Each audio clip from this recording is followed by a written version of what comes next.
Di akhir Jigokuraku season pertama, Gabimaru akhirnya kembali mengingat tujuannya untuk mendapatkan ramuan keabadian demi bisa pulang dan hidup bersama istrinya, yaitu Yui, sambil mulai menguasai kekuatan Tao. Namun di saat yang sama, para karakter juga menyadari kalau rahasia Pulau Shinsenkyo dan kekuatan para Tencent masih jauh lebih besar, menandakan pertarungan sebenarnya baru saja dimulai. Lanjut kita ke Jigokuraku season kedua. Di awal episode, kita langsung diperkenalkan sama seorang Algojo dari klan Asaemon yang namanya Jika. Jadi ceritanya, dia lagi dimintai keterangan sama bawahan Shogun soal Pulau Shinsenkyo. Karena dia termasuk orang yang berhasil balik hidup-hidup dari sana. Nah, Jika pun mulai cerita kalau sebenarnya dia baru saja pergi ke pulau itu sekitar 2 hari yang lalu. Waktu itu dia ditugasin buat ngawasin seorang kriminal yang dijuluki Buddha pembunuh, yaitu Horubo. Tapi sebelum mereka sempat sampai ke pulau, kejadian kacau malah terjadi di atas perahu. Horubo tiba-tiba berantem sama Asachobai dan akhirnya tewas di sana. Meski begitu, Jika sendiri sempat menginjakan kaki di Pulau Shinsenkyo. Masalahnya, bahkan sebelum benar-benar sampai ke pulau, sekitar 60 orang yang ikut perjalanan itu sudah lebih dulu kehilangan nyawa. Karena situasinya semakin gila, Jika akhirnya memutuskan buat balik dan melaporkan kejadian itu, sekaligus memberikan kabar ke keluarga para korban. Lalu, dia juga memberikan peringatan ke pihak Shogun supaya jangan macam-macam sama pulau tersebut. Menurutnya, Shinsenkyo itu bukan tempat biasa, bahkan bisa dibilang bukan bagian dari dunia ini. Mendengar ucapan itu, salah satu bawahan Shogun langsung naik darah. Soalnya, perkataan Jika tadi terdengar seperti sedang menyindir kalau Shogun itu bodoh karena berani mengusik Pulau Shinsenkyo. Untungnya, juniornya Jika yang bernama Sugen langsung buru-buru minta maaf atas sikap seniornya itu. Setelah suasananya agak tenang, bawahan Shogun kemudian membacakan surat perintah resmi dari Shogun. Isinya menyatakan kalau ekspedisi ke Pulau Shinsenkyo akan dilakukan lagi, dan Sugen ditugaskan untuk mengawasi orang-orang yang nantinya mendarat di sana. Begitu mereka keluar dari tempat itu, Sugen langsung menegur Jika karena tadi terlalu berani bicara di depan pihak Shogun. Di situ, Sugen juga menjelaskan kalau orang-orang yang bakal dikirim ke pulau kali ini adalah para ninja dari Iwagakure. Soalnya, para tahanan yang sebelumnya direncanakan untuk dikirim ternyata sudah lebih dulu dihabisi oleh ninja-ninja dari desa tersebut. Makanya sekarang, pemimpin Iwagakure bekerja sama dengan pihak Shogun untuk menjelajahi Pulau Shinsenkyo dengan mengirim para ninjanya. Di tengah obrolan itu, Sugen bahkan menyuruh Jika buat ikut ke pulau itu lagi. Tapi tanpa ragu, Jika langsung menolak mentah-mentah. Sugen sendiri sampai terlihat sedih dan hampir menangis. Dia sebenarnya khawatir sama teman-temannya yang sudah lebih dulu berangkat ke pulau itu. Tapi sampai sekarang belum juga kembali. Menariknya, ternyata Jika juga membawa potongan tubuh monster dari Pulau Shinsenkyo.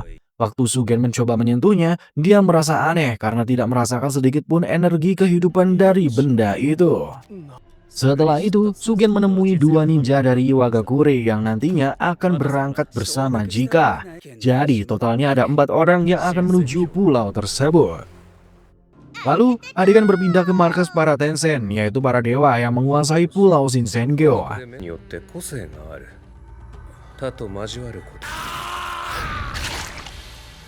Sementara itu, Sagiri dan teman-temannya mulai menyusun rencana untuk keluar dari gerbang tempat mereka berada sekarang. Soalnya kalau terus diam di sana, justru bisa makin berbahaya. Sagiri sendiri punya satu tujuan yang jelas, yaitu dia ingin keluar dari pulau itu dengan selamat. Tentunya bersama teman-temannya yang masih hidup. Setelah itu ceritanya pindah ke rombongan Gabimaru yang lagi jalan menuju istana di Pulau Shinsenkyo. Tapi di sepanjang perjalanan ada yang aneh sama Gabimaru. Dia kelihatan kayak masih bingung sendiri. Karena ingatannya soal misi dan tujuan dia datang ke pulau ini seperti sudah hilang. Penyebabnya karena energi Tao di kepalanya juga ikut lenyap. Nah, di tengah perjalanan, tiba-tiba mereka ketemu sama Asachobe bareng adiknya, yaitu Toma. Bukannya ngobrol atau apa, si Chobe ini malah langsung nyerang Gabimaru tanpa basa-basi. Jadilah mereka berdua langsung baku hantam di tempat.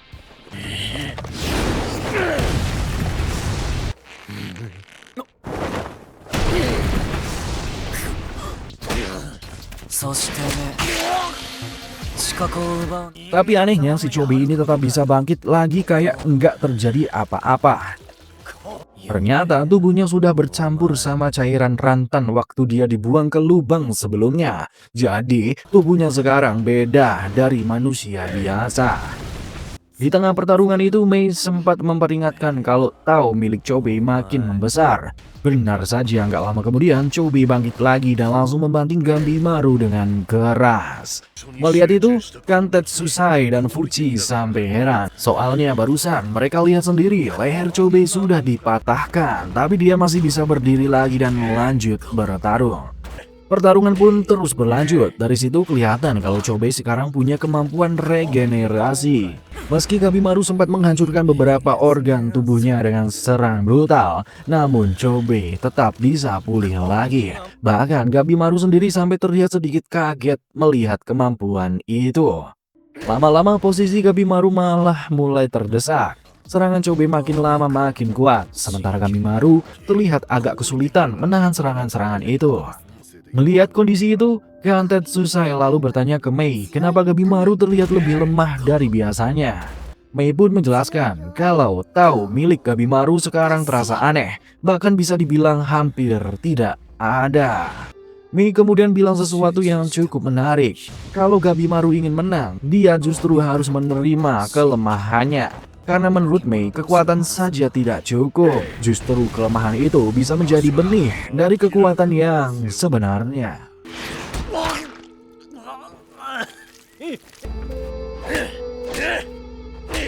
Shinken, Shakutak, Hichu.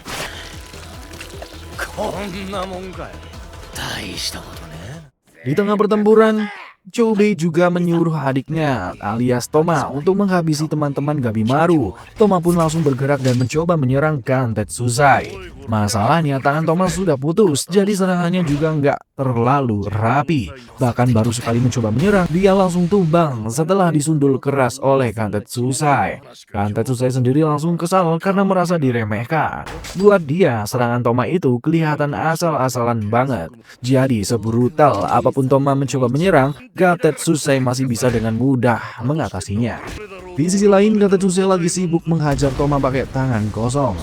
Sambil mukul, dia sempat nyeletuk kalau sebenarnya semua ini nggak perlu terjadi. Menurutnya, kalau saja Toma dan kakaknya mau kerjasama dengan orang lain, mungkin dia juga nggak bakal sampai harus menghajar Toma seperti ini. Tapi Toma langsung membalas dengan santai. Dia bilang kalau dirinya bakal terus mengikuti kakaknya, apapun yang terjadi. Buat dia, ikut kelompok atau bekerja sama dengan orang lain itu bukan gayanya. Setelah itu, Toma langsung memberi perintah ke Dosie supaya menghabisi Fuchi dan juga Mei. Sementara itu, kita balik lagi ke pertarungan utama antara Gabimaru dan Chobe. Ternyata sekarang Chobe bisa membaca pergerakan Gabimaru. Alasannya karena dia mampu melihat energi Tao yang ada di dalam tubuh Gabimaru. Dengan keunggulan ini, Chobe langsung menghantam Gabimaru dengan keras sampai dia tersungkur ke tanah. Di momen itu, Gabimaru sadar kalau posisinya sudah mulai terdesak. Dia pun teringat perkataan gurunya dulu, kalau seorang ninja tidak akan mati dengan sia-sia. Kalau memang harus mati, setidaknya dia harus memberikan kerusakan sebesar mungkin kepada lawannya. Akhirnya Gabimaru mengerahkan semua kemampuan yang dia punya, sampai-sampai api mulai keluar dari tubuhnya. Dan dia langsung menyerang Chobe dengan berbagai jurus andalannya.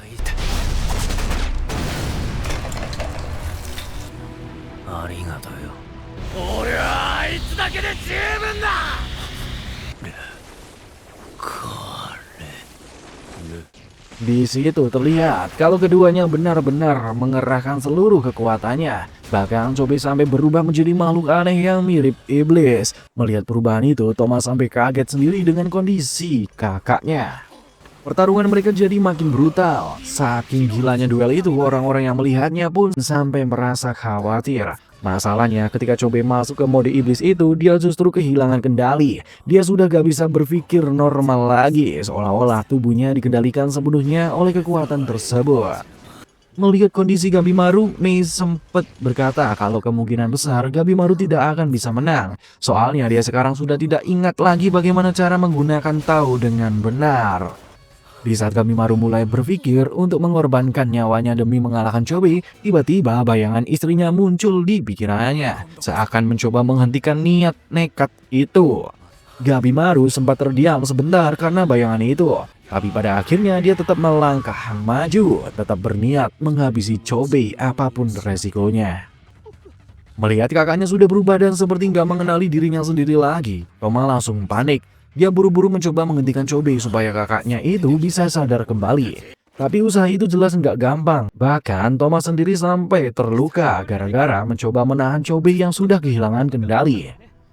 Di saat Thomas sedang berusaha menyadarkan kakaknya, Gabimaru melihat itu sebagai kesempatan emas. Dia langsung bersiap untuk menyerang dan menghabisi mereka berdua sekaligus. Tapi Mei yang melihat kondisi Gabimaru langsung sadar ada yang enggak beres. Tao milik Gabimaru sudah hampir habis. Kalau dia tetap memaksakan serangan itu, kemungkinan besar justru Gabimaru sendirilah yang bakal mati. Karena itulah Mei cepat-cepat menghentikan situasi tersebut dengan menghancurkan permukaan tanah di sekitar mereka. Tanah langsung runtuh membuat pertarungan itu berhenti. Gabimaru masih sempat menyelamatkan diri dari runtuhan itu, namun sayangnya Chobe malah terjatuh ke dasar jurang akibat serangan sebelumnya dari Gabimaru.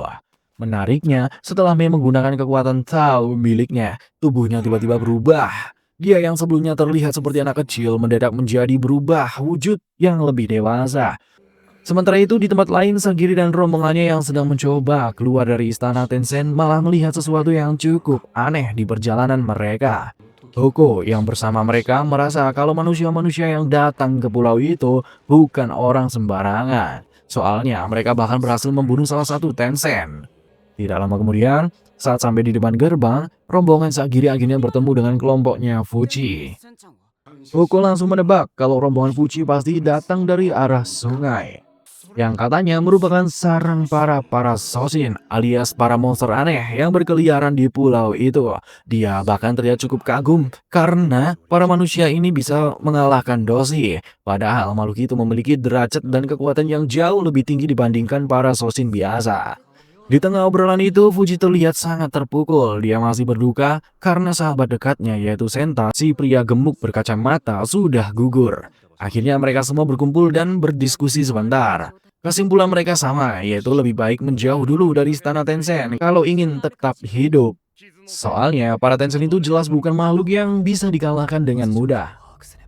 Sagiri kemudian mencoba menenangkan Mei yang terlihat kelelahan karena Tao miliknya sudah hampir habis. Sementara itu, Gantetsusai juga memberitahu yang lain soal Toma. Menurutnya, Toma itu seperti musuh dalam selimut. Dengan kata lain, meskipun terlihat tidak terlalu mencurigakan, dia tetap saja musuh yang harus diwaspadai. Setelah itu, Gantetsusai sebenarnya sudah siap menebas Toma. Tapi sebelum pedangnya turun, Sagiri langsung menghentikannya. Sagiri bilang, mungkin saja Toma punya alasan tertentu kenapa dia bertindak seperti itu. Jadi menurutnya jangan langsung mengambil keputusan gegabah. Di saat yang sama, Fuji mulai menjelaskan kondisi Gabimaru yang sebenarnya. Katanya sekarang Gabimaru benar-benar kehabisan Tao. Gara-gara itu dia sampai kehilangan jati diri sekaligus ingatannya. Waktu Sagiri mencoba mendekatinya untuk menenangkan, bukannya tenang, Gabimaru malah ngamuk. Dia seperti tidak mengenali siapapun di sekitarnya. Meski situasinya berbahaya, Sagiri tetap mendekat pelan-pelan. Tujuannya cuma satu, dia ingin menyalurkan Tao miliknya supaya Gabimaru bisa pulih. Awalnya Gabimaru terus menepis tangan Sagiri yang mencoba menyentuhnya, tapi Sagiri sudah terlanjur nekat. Dengan sedikit memaksa, akhirnya dia berhasil menahan Gabimaru sampai pria itu terbaring di tanah.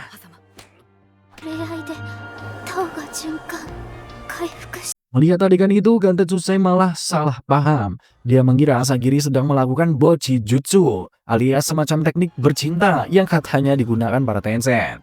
Mei langsung membantah, dia bilang itu jelas bukan Bochi Jutsu, walaupun efeknya memang agak mirip. Sementara itu kita diperlihatkan lagi kondisi Chobe yang sebelumnya jatuh ke jurang. Ternyata dia masih hidup. Chobe mulai sadar kalau dirinya hampir saja kehilangan jati diri karena dilahap oleh Tao miliknya sendiri. Parahnya lagi, tempat dia jatuh ternyata adalah sarang para Shoshin. はうまいんだろうな。 Di sisi lain, rombongan Sagiri sekarang sudah masuk ke dalam sebuah goa. Di sana, Gantetsusai sempat meremehkan Shion karena menurutnya Shion terlalu takut hanya dengan mendengar nama Tencent saja. Tapi Shion langsung menjawab dengan serius. Menurutnya wajar kalau dia takut. Soalnya waktu melawan Tencent kemarin, mereka bahkan butuh 5 orang sekaligus hanya untuk menghadapi satu Tencent saja. Dan itu pun tetap terasa sangat sulit. Di tengah pembicaraan itu ternyata ingatan Gabimaru akhirnya kembali seperti semula. Ketika Shion bertanya tentang pengalamannya melawan Tencent, Gabimaru mengakui kalau dia sendiri sempat merasa takut saat menghadapi makhluk itu. Walaupun begitu, dia tetap tidak bisa pulang begitu saja tanpa hasil. Lalu Yuzuriha ikut angkat bicara. Dia mengatakan kalau ada kemungkinan istri Gabimaru sebenarnya hanyalah ilusi yang diciptakan oleh gurunya sendiri. Tujuannya mungkin supaya Gabimaru bisa lebih mudah dikendalikan. Tapi di sisi lain, Gabimaru tetap keras kepala. Dia bersikeras ingin menyelesaikan misinya untuk mendapatkan ramuan keabadian. Tujuannya cuma satu, supaya bisa kembali bertemu dengan istrinya. Gabimaru benar-benar yakin kalau istrinya itu bukan ilusi yang dibuat oleh gurunya. Awalnya Gantetsusai agak kesal mendengar itu. Dia merasa Gabimaru seperti menyeret semua orang ke dalam masalah besar cuma demi bisa bertemu dengan wanita yang dia cintai. Tapi setelah melihat seberapa jauh Gabimaru berjuang demi istrinya, sikap Gantetsusai malah berubah. Dia justru jadi kagum. Menurutnya, kalau seseorang bisa melakukan semua itu demi orang yang dia sayangi, berarti dia memang pria sejati. Saat Gabimaru menunjukkan sisi lemahnya itu, Shion memperhatikan sesuatu. Energi Tao di dalam tubuh Gabimaru justru meningkat drastis. Mungkin ini yang dimaksud dengan keseimbangan Tao, di mana kekuatan dan kelemahan itu sebenarnya saling melengkapi. Kalau seseorang punya keduanya, Tao di dalam tubuh dirinya justru bisa berkembang lebih besar. Sementara itu di tempat lain, setelah Chobe berhasil menghabisi para Shoshin, tiba-tiba seseorang muncul di belakangnya. Orang itu adalah salah satu pemimpin Tencent yang bernama Rin.